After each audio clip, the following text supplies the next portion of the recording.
Reconnaître l'expérience des usagers, de quoi parle-t-on? C'est ce que l'on apprend sur le terrain, pendant la vie, grâce à nos expériences vécues chacun. Pour moi, le savoir expérientiel, c'est ça, c'est mettre ses connaissances au profit de l'autre qui ne sait pas. Quel est le regard des autres vis-à-vis de ton handicap? Un regard pesant, lourd même, mais non pas parce que ça fait peur en fait. Les gens ont peur et quand on ne connaît pas, ça nous amène à la peur.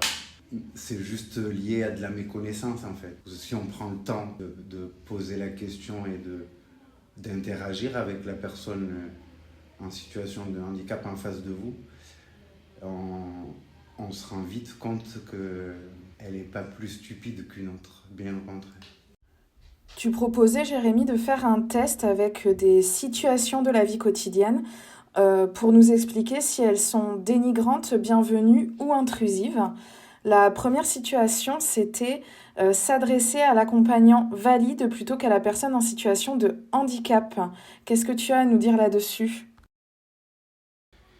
Mais ça, c'est dénigrant, tu vois, parce qu'on présume de ses facultés intellectuelles avant même de savoir ce qui est possible pour elle de faire ou non. Donc, ce que moi j'invite à faire, c'est poser des questions et voir le moyen de communication qui est mis en place et si besoin, interroger, oui, là, l'accompagnant qui est avec elle.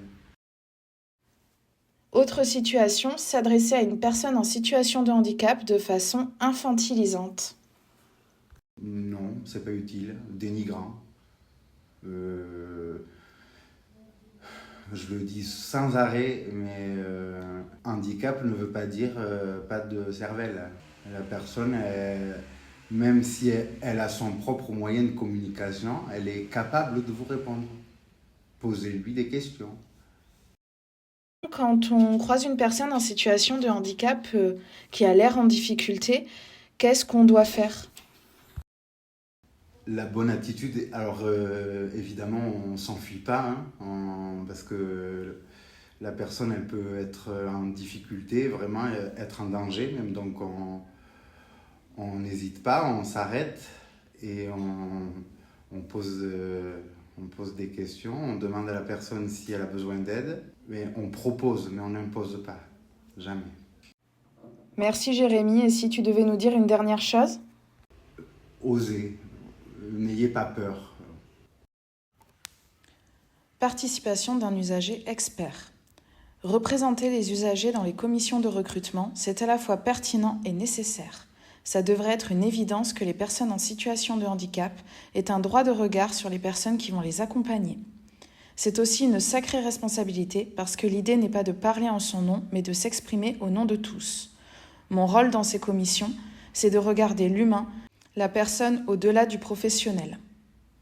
Je viens regarder l'empathie du candidat, c'est-à-dire sa capacité à se mettre à la place de l'autre et à essayer de comprendre ce qu'il vit lui. Dans les entretiens, je demande si les personnes sont touchées de près ou de loin par le handicap. Il n'y a pas de bonne ou de mauvaise réponse à cette question. Ce qui compte, c'est l'honnêteté de la réponse.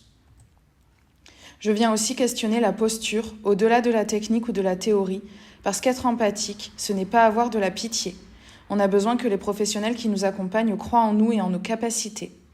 En tant qu'administrateur de la RIMOC, mon rôle, c'est aussi de regarder du côté des valeurs. J'aime bien demander, c'est quoi pour vous la dignité ou l'autodétermination? Qu'est-ce que ça vous évoque? Le projet de la RIMOC, c'est pas que du flan. Nous, les usagers, on est là et on a un vrai pouvoir de décision. En tout cas, je trouve cet exercice passionnant. Vanessa Leclerc, responsable des ressources humaines de la RIMOC. Habituellement, en entretien d'embauche, on associe une personne des ressources humaines qui vient questionner les savoir-être et la personnalité et un expert métier qui regarde le volet technique. Associer un usager expert permet de compléter l'équipe en venant regarder la posture et les convictions de la personne. C'est une vraie plus-value. Je pense aussi que cette spécificité des entretiens d'embauche de l'ARIMOC permet d'incarner les valeurs d'inclusion et de participation promues dans notre projet associatif. Dans les commissions, chacun a un rôle théorique, mais dans les faits, nous sommes une équipe avec l'intérêt commun de la qualité d'accompagnement. Nous travaillons main dans la main.